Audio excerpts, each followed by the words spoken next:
સમાચાર મહેસાણાથી, જ્યાં દેલપુરા ગામના 10 બાળકોને ખોરાકી ઝેરની અસર થઈ હોવાના સમાચાર છે।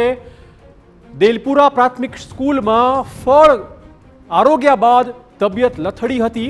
અજાણા વૃક્ષના ફળ ખાધા પછી વિદ્યાર્થીઓને ઝાડા ઉલટી થઈ ગયા છે। બહુચરાજીમાં ટ્રીટમેન્ટ માટે બાળકોને એડમિટ કરાયા છે। બાળકો મહેસાણા સિવિલમાં એડમિટ હોવાના સમાચાર છે। ખોરાકી ઝેરની અસરની ઘટના બાદ વાલીઓમાં ચોક્કસ રોષનો માહોલ છે। શાળા કેમ્પસમાંથી ઝેરી ફળવાળા વૃક્ષો દૂર કરવાની તેમણે માંગણી કરી છે।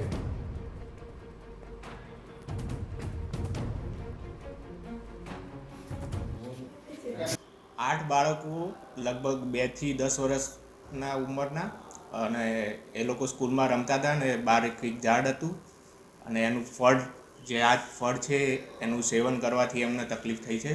ઝાડા વોમિટ પેટમાં દુખાવો અને એમને ખરેખર પોઈઝન હતું। બહુ પરિસ્થિતિ અત્યારે હાલ તો વિકટ જ છે, તો એમને મહેસાણા રિફર કરવામાં આવ્યા છે।